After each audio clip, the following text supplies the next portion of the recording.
Hello my friends, this is Linol Anderson here with you guys with a brand new YouTube BitChute video.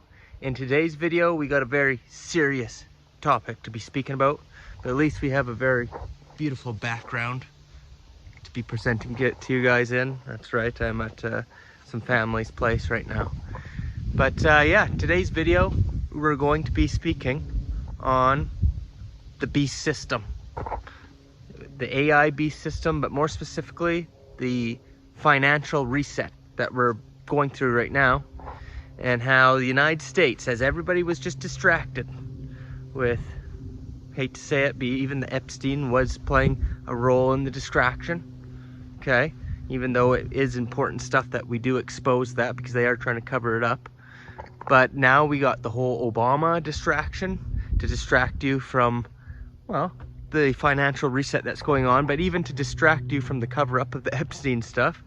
Oh yeah, Trump is gonna arrest Obama now. Yeah, just like how he's gonna arrest Hillary. Of course, they're friends behind the scenes, and you will never see an arrest. It's pretty laughable. A lot of people celebrating already, all these Q people, oh, the arrests are coming. It's like, yeah, maybe hold your celebration until an arrest actually happens, because it's not. They're just distracting you from the Epstein cover-up, but more importantly, these bills that just got passed in the United States. The Clarity Act and the Genius Act. So we're going to be exploring what those are, how it pretty much is a CBDC, except for worse, and how possibly we can prepare for this and maybe secure our future as we move into this digital age, golden age as Trump calls it. So that's what we're talking about in today's video. So let's just get right into it. Before we do, encourage you guys to hit that subscribe button. As I say, subscribe to survive, and also smash the like button because it does help old Linol out with the algorithms, get this video more seen by the subscribers and whatnot. So let's just get right into it. So yeah, as I said, we've had a lot of psyops going on, haven't we, my friends? And a lot of distractions, and everybody's talking. As I said, at first it was the Epstein thing, and yes, it needs to be exposed. Yes, they're covering it all up, but that's all anybody could talk about, and at the same time that's not good either, because there is other things going on. And now all this nonsense about Russian collusion with Obama, obviously all just big distractions. So what happened last week in the House in the United States, or the Congress, whatever, they passed a couple bills, okay? You have the Clarity Act and the Genius Act, and they're crypto bills that got passed, okay? Because it was crypto week last week. Now, a lot of people aren't worrying about this because they passed an anti-CBDC bill. So they say we could trust Trump. He's just promoting the good cryptocurrencies and the stable coins. It's going to be good. They believe everything he says. It's going to save the dollar, and there's going to be no CBDC. So the people on the right, they don't do any research. They don't understand what stable coins are. They don't understand how it works, and they haven't read what was in those bills. So I want to show you guys a video now that's going to show you guys what's all in this bill that it passed, and how pretty much, you'll see they explain it, but pretty much, yes, it's not a CBDC, as in it's not going to be ran by the central bank, okay? Which, yes, everybody, we know the central bank, the Federal Reserve, evil and all that. We know that, and on the surface, it sounds like a good thing, right? But if you look more into it, instead of the central banks running it, it's going to be handed off to privatized companies, which you don't know who runs these companies, and there's going to be no transparency at all, and it's going to do all the same things that the CBDC did. It's going to be programmable. If you break any of their laws or don't follow what they're going to say, they could turn off your money, and you're going to own nothing, and you're going to be happy because it's going to tokenize all your things. Instead of owning something, you'll have a digital token, and if you don't follow the rules, you'll lose access to it, whether it's your house or any assets. Okay, that's all still going on, except for instead of the central bank doing it, it's going to be these private companies who are ran by the exact same elites, okay? but it's the same people who are enslaving us. They just went into a privatized company. So there you go. At least with the central bank, there was public disclosure of a lot of things, and people were able to know what's going on. With this, it's all being swept under the rug in a deceptive way, and it's still going to be the elites controlling it and still doing the exact same thing. So take a look at this video. This guy explains it well. Take a look. I also remain fully committed to my pledge never to allow the creation of a central bank digital currency in America. It won't happen. My first... So I saw that clip on my Twitter timeline. I'm like, thumbs up, hell yeah. I'm flapping my wings like a bird because I'm like, we're free from the central bank digital currency. This is an actual win. And then a few moments later, I see the clip from his buddy, David Sachs. And this is what he said. Take a listen. And now today, you have another historic legislative achievement that is a monumental step to fulfilling your promise to making the United States the crypto capital of the world. This Genius Act will unlock American dominance in the crypto industry by creating clear rules of the road. It will update archaic payment rails with a revolutionary new payment system. And it will extend U.S. dollar dominance, like you said, globally by creating a digital dollar that people all over the world can use. Did you guys hear that? One more time. It will extend U.S. dollar dominance, like you said, globally by creating a digital dollar that people all over the world can use. So to me, that sounds like the same thing, just a different label. Instead of a central bank digital currency, oh, no, you're not getting that. You're just getting a digital dollar.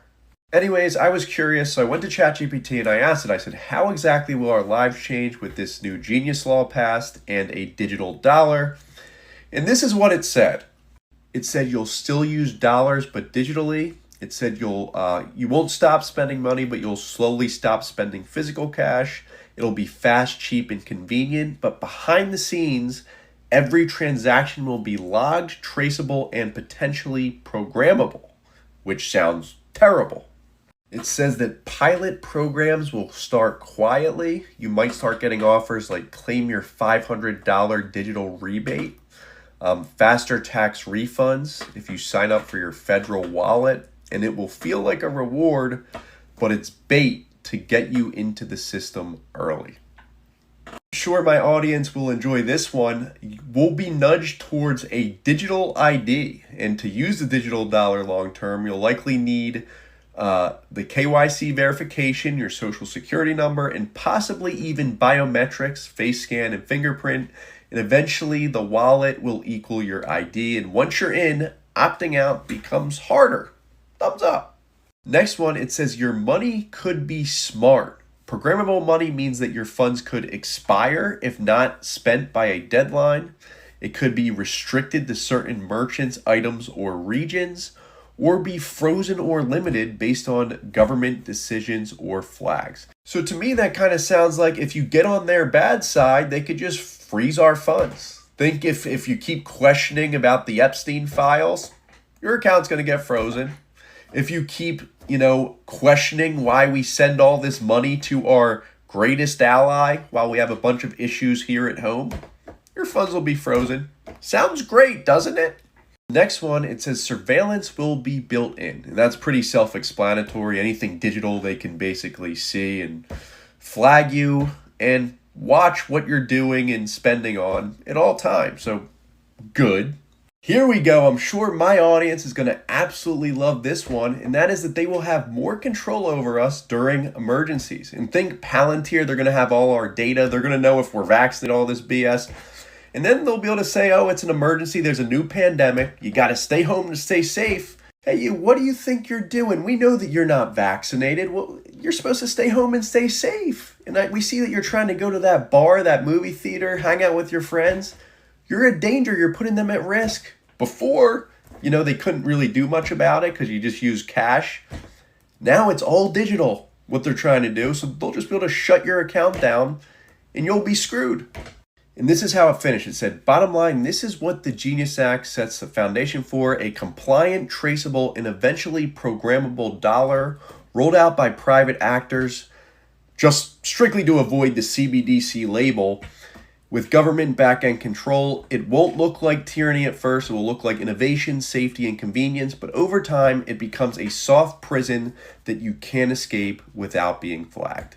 Anyways, guys, who cares about all that? Because the good news is, at least it's not a central bank digital currency. It's a digital dollar, which does the same thing, and we're still controlled, and there's still psychopaths, but it's a different name, a different brand, so everything's great. Thanks, Trump, for banning CBDCs. Awesome. All right.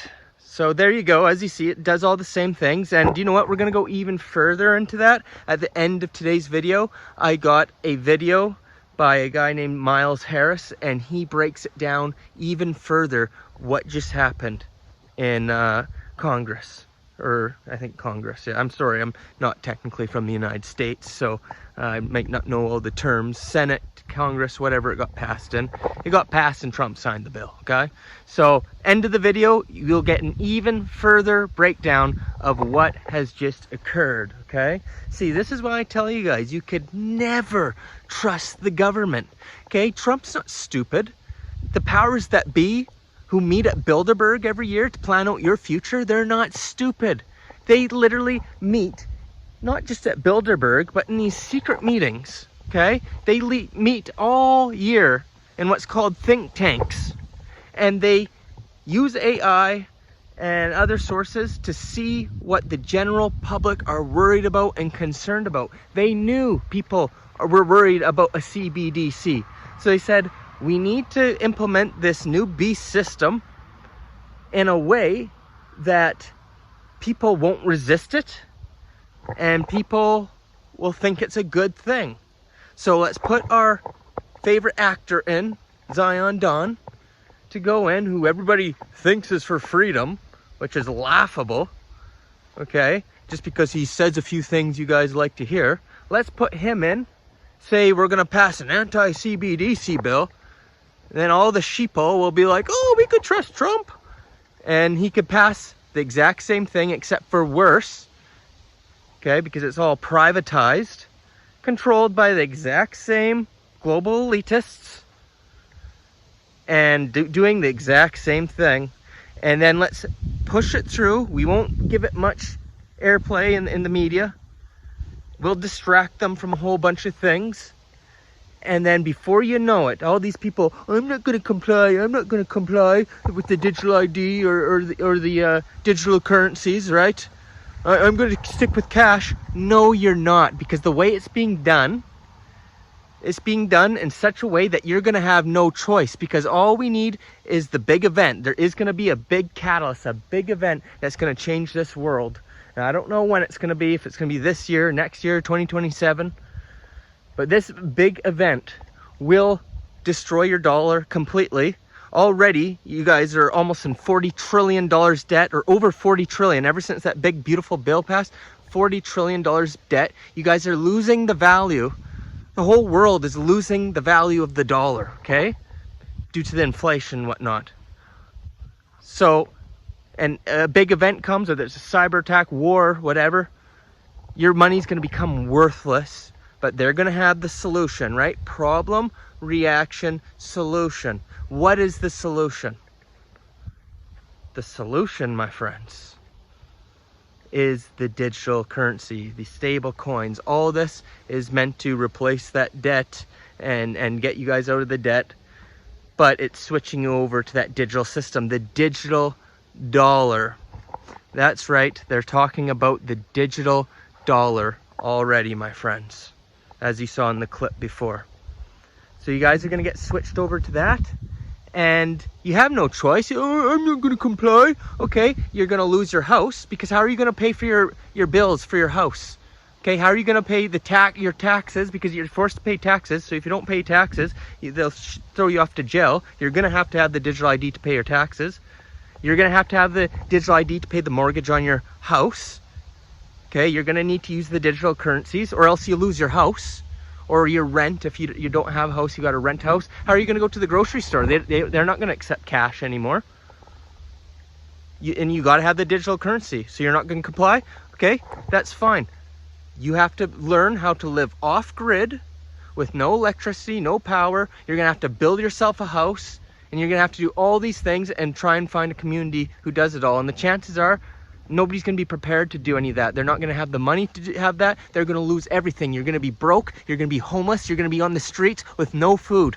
Not just you, your family too. So if you have kids, you're just gonna let your kids be homeless and starve because you're not gonna comply? Now, don't get me wrong, I wish we could not comply with this. I really do, but I'm just being realistic right now. How many of you guys are gonna go be homeless right now and let your family starve? You see what I mean? The time to not comply with them was a long ass time ago. We're past that point. Nobody did anything. We all talked about it, but nobody put up a big enough fuss. Meanwhile, these bills just got passed in Congress. Okay, everything's being implemented worldwide. Things got passed in the EU. They're launching their digital euro this year. It's already going to happen. And we dropped the ball on this one. And I know I'm not going to be homeless because I can't go off grid. I don't know. I don't have the skills to do that, unfortunately, or the means or the money to go off and create a community at the moment. I know that's what needs to happen, but let's be honest, 99.999% of you are going to be forced onto this new digital system because we don't have a choice and it's survival at this point.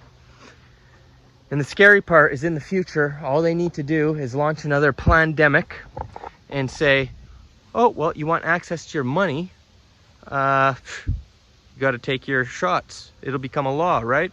And according to these stable coins and whatnot, if you don't follow their law, you're breaking the law, whatever, they could turn off your money just like that.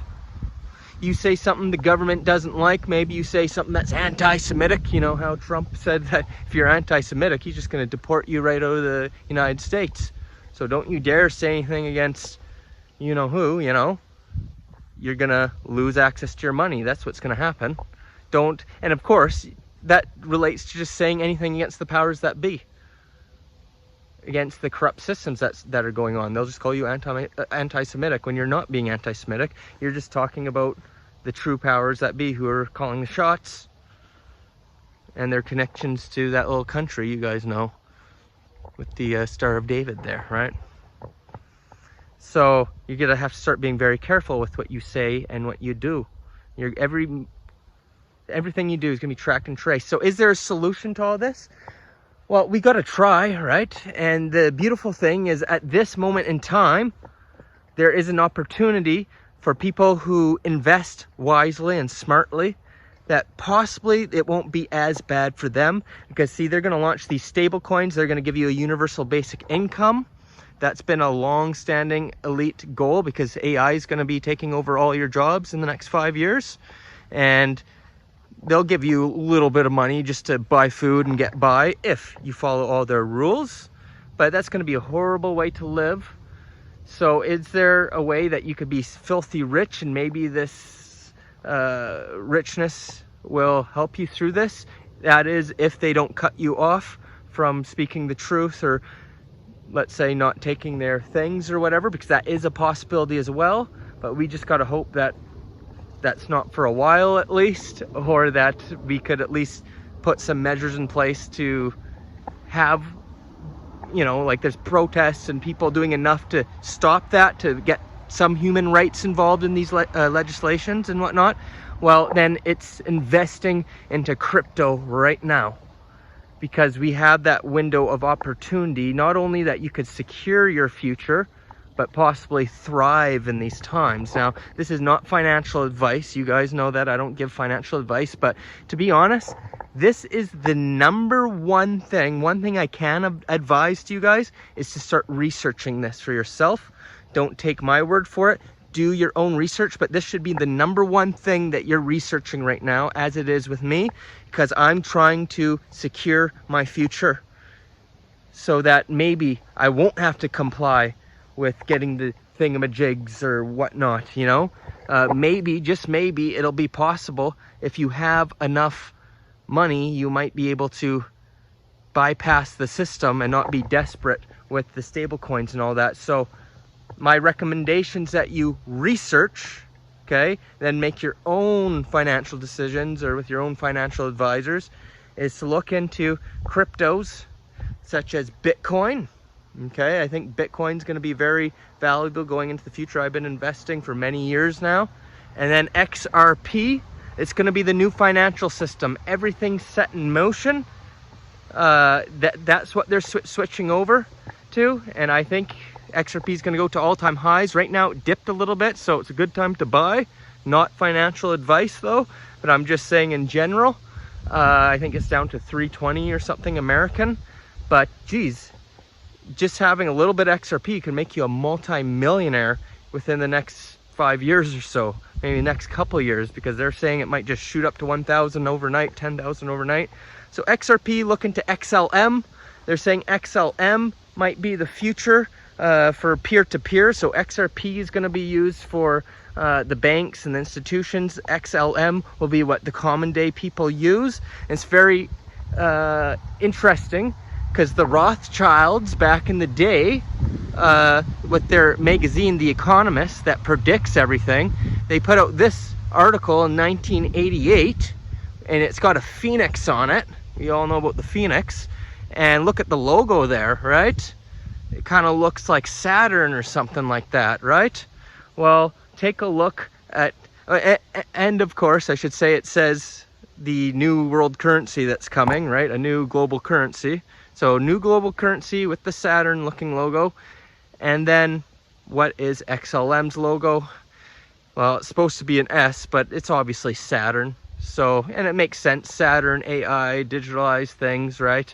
So is it possible that they were showing us that XLM is going to be the new global currency? Well, right now it's under 50 cents, you know, and I know I've bought in some. Again, it's not a financial advice. I could be totally wrong, my friends. I'm just trying to figure things out as you guys are. There's some other ones out there, like H-Bar, they're saying it's going to do really good. And again, you guys are going to have to research this for yourselves. Chainlink, I think, is another one they've been talking about. It's hard to say which ones are going to go out and do really good, you know, Solana, whatnot. So all for you guys to do, but I know my main interests are in those three: Bitcoin, XRP, and XLM. And I know I'm hoping that before all this craziness happens, it will go to these new highs. Then I could position myself to be in a safer position, maybe even get out of Canada, find a country that maybe won't be affected by this beast system like this, because every country has a little bit different rules right now. That might give us the freedom to escape, and we could make that pivot before 99% of humanity does, because right now 99% of humanity doesn't own crypto. Okay, they have no idea about crypto, and they're just going to be forced onto it. So those who pivot now might have more freedom in the future. Yes, we'll still be affected by all the bullshit and the rules and restrictions, but maybe we'll have access to our Bitcoin and our XRP to a level, you know, it'll be able to buy us things and get us out of having to be on universal basic income and following all the stuff that comes with that to get your stable coin that they give you. That's what I'm hoping, but who knows? Maybe these guys got an agenda to screw us over too. Say, well, if you want to access your XRP or your Bitcoin and turn it into a stable coin to buy something, you're gonna have to have all your shots. Could happen, but maybe it won't. We gotta try, right? We gotta try, because we're definitely screwed if we do nothing. Now I'm gonna show you a little video, and it's gonna show some clips, I think, of Trump and David Sachs, as crypto czar or whatever, speaking at the, or maybe it's just Trump, but it's a video when he passed the bill there, the Clarity Genius bill, and then it's gonna show Brad Garlinghouse of XRP, and Ripple, I should say. Ripple owns XRP, and how they're pretty much saying the exact same thing. So you will see XRP is the future. Before we get to that video, I just wanted to give a huge shout out to our sponsors, okay, at Oweli, and just gonna recommend you guys check out the liver detox protocol, or the liver reset protocol, I should say. My friends, we are being poisoned on every single level, okay, whether it's through the air we breathe, the water we drink, the clothes we're wearing too, you know, everything's poisoning us, the air. So how do we detox it all? We detox it through the liver. So you got to have a healthy, functioning liver, do a liver detox and reset your liver. So this product here will do that. You got the liver detox, alpha lipoic acid, which has been shown to detox heavy metals and nanotechnologies, my friends, and also berberine, which is just good overall for so many things, including your liver. So the link down below will go in depth what all 3 supplements do and its health benefits, so definitely check it out. All right, there is a coupon code for 15% off and free shipping in the United States, so look into it. You know, not medical advice or anything like that, something you need to look into. Speak to your doctor if you have any questions about it, but it's definitely a good thing to put your health first at this time and be the healthiest person you can be. And of course, you get to help support your own health and support this channel. So check that out, and now let's get to that video.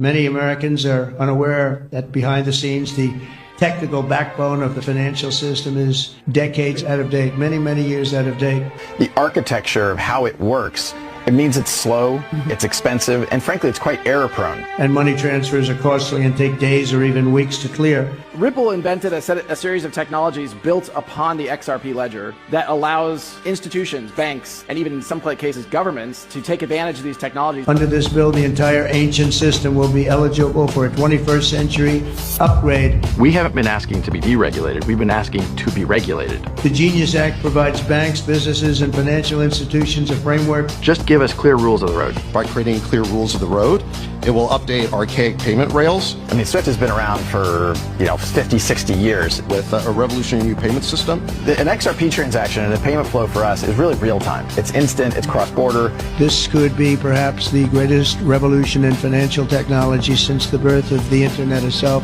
And the really powerful thing for a lot of our customers is they don't have to pre-fund accounts, because our customers are financial institutions.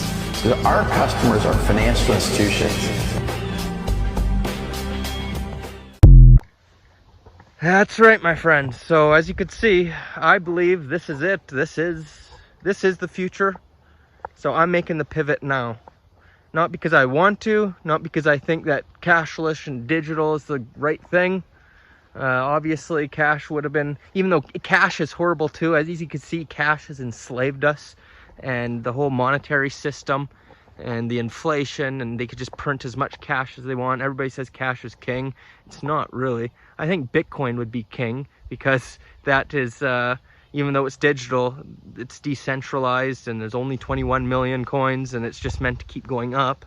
But yeah, the digital thing. But yeah, I guess gold and silver would be king. I don't know, friends, but this is the situation we're in, and I feel like there's no other choice, no other option, and I'm just doing what I have to do to look after myself and my loved ones, and hopefully help you guys as well. Okay, so that's that. So I hope you guys enjoyed today's video.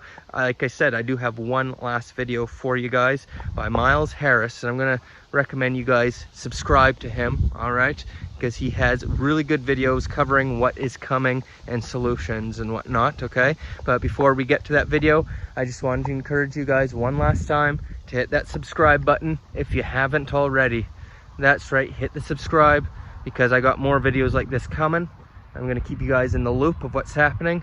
And of course, if you enjoy my content and like to help support the channel, because you appreciate what I tell you guys, then you could feel free to buy old Linol an ice cream. That's right, I am on the website, buy me a coffee, but you do have the option to buy me an ice cream. So definitely check that out. Link is down below in the description. And as a thank you, I'll even send some free Patreon videos to your email as a thanks, because I do appreciate it. And I guess there's even an option to have a monthly donation, you know, just kind of like Patreon. You could buy me one ice cream a month or something, then I'll send you videos every month. Or you could just sign up to become a member of this YouTube channel. You could do that too. Link is down below in the description. There's also the Patreon link, and all the links down below. Okay, my friends, to Miles Davis, or sorry, Harry Miles, or whatever, the bloke you're about to see right now, link to him as well. So take a look at that final video, and that's it. Old Linol signing off. You guys get prepared. Not financial advice, but get prepared, or else you will be a slave in the new digital system, and it's not going to be good. Linol signing off. The war against central bank digital currencies in the US looks like it's won. Politicians warned of surveillance, conservatives pushed back, the Fed retreated, and with the passage of the Genius Act, the door on a US digital dollar appeared to have been slammed shut. President Trump even declared it won't happen. But there's a question no one's asking. What exactly did the Genius Act just clear the way for?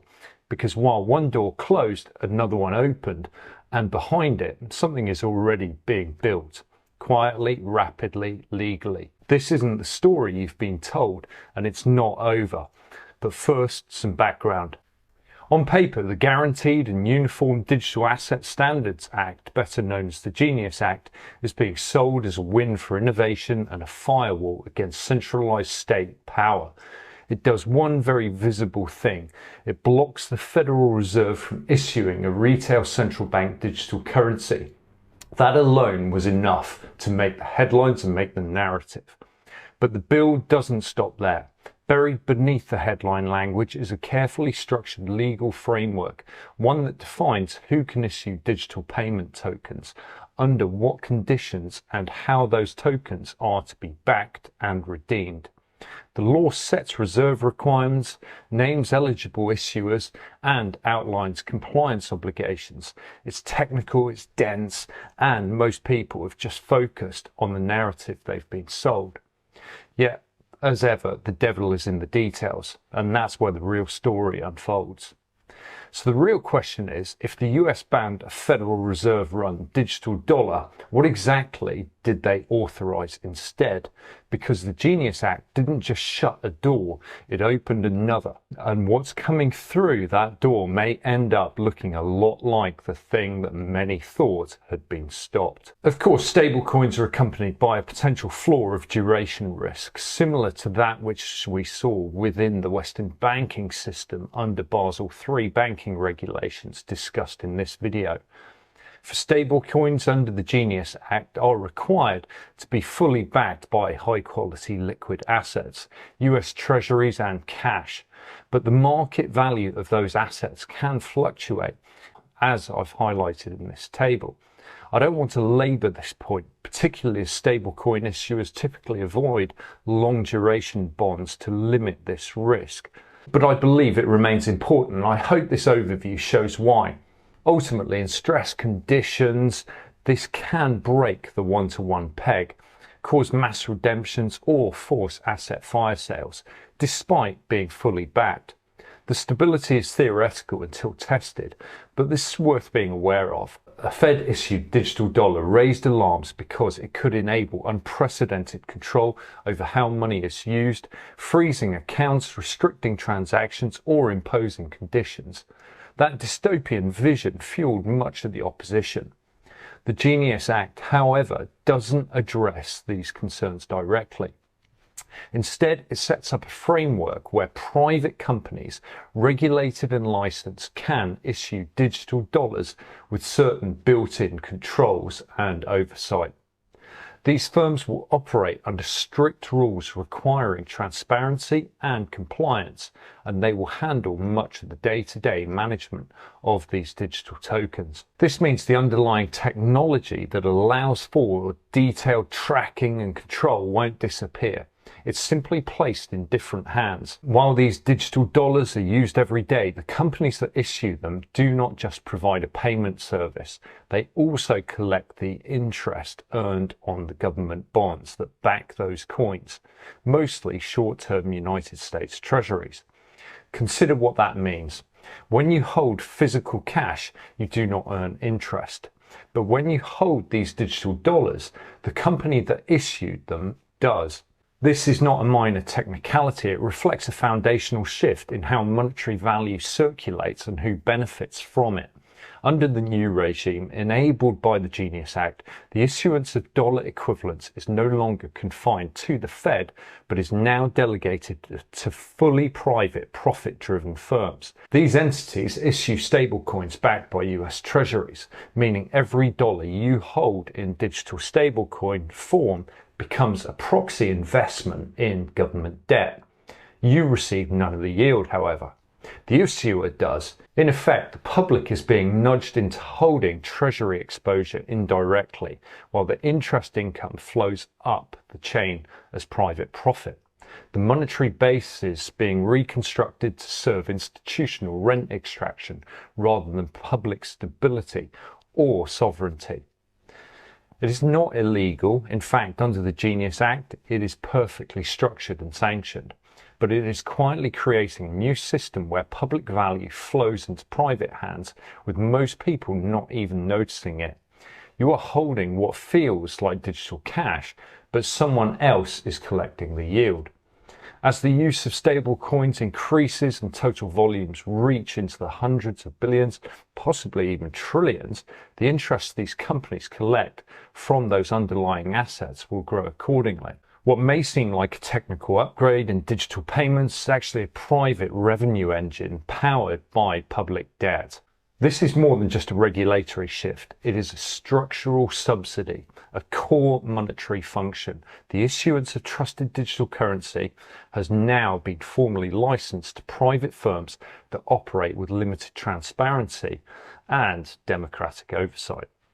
These entities gain the yield, the control, and the network power, while everyday users hold digital cash that feels neutral but is structurally extractive. The public never had full control over money creation, but this marks a further step away from even the appearance of public interest governance. The upside is private, the accountability minimal, and the risks could actually threaten the entire economy, something we'll consider in a later video.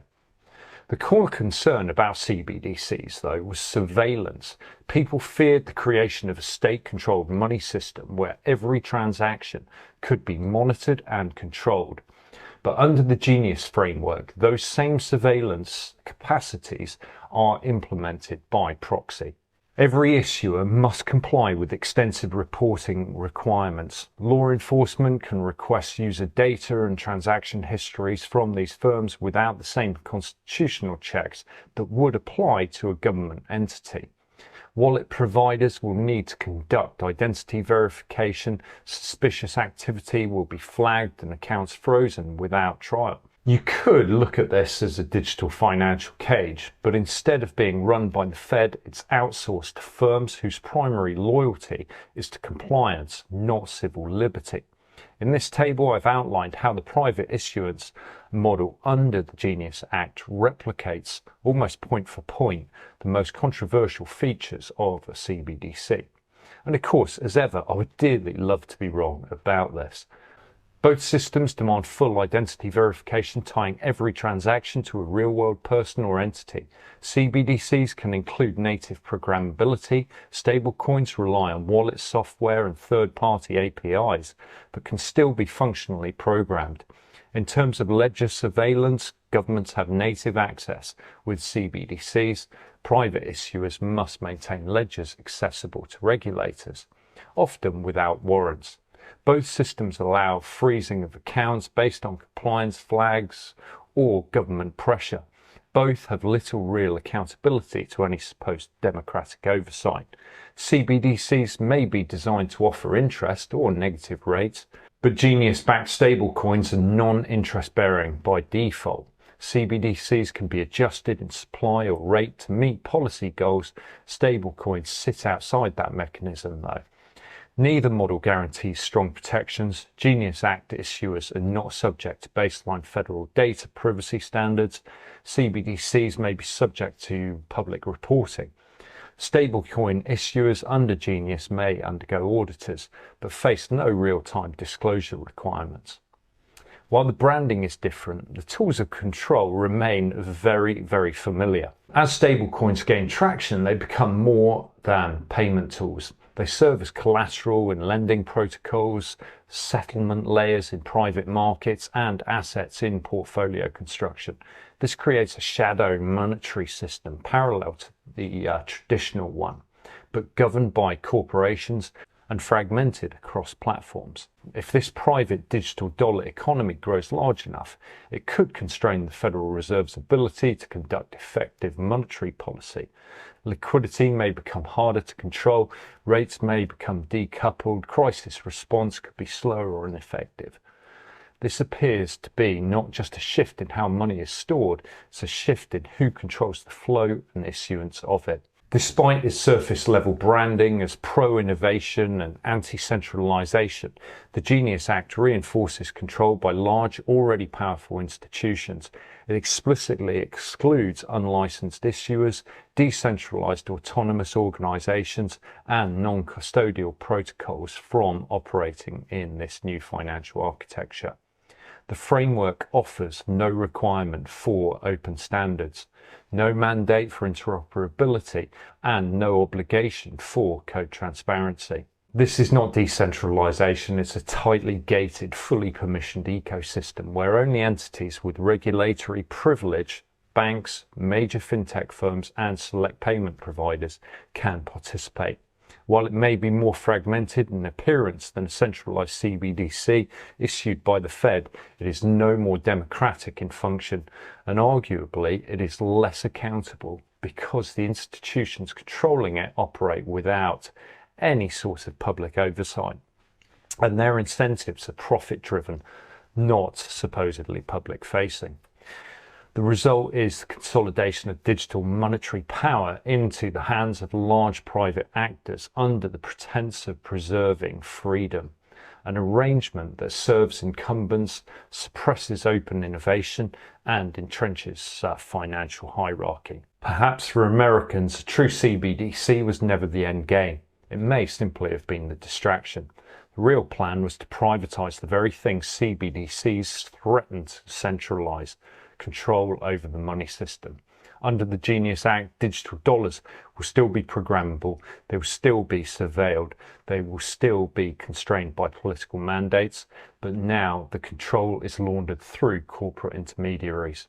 No headlines, no executive orders, just a quiet handoff of monetary power celebrated as libertarianism, codified by Congress and ignored by most of the public.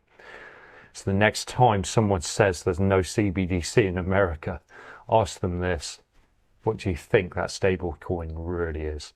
Thanks so much for joining me. Do check out these other videos on the ongoing monetary reset. I look forward to seeing you next time. Bye bye.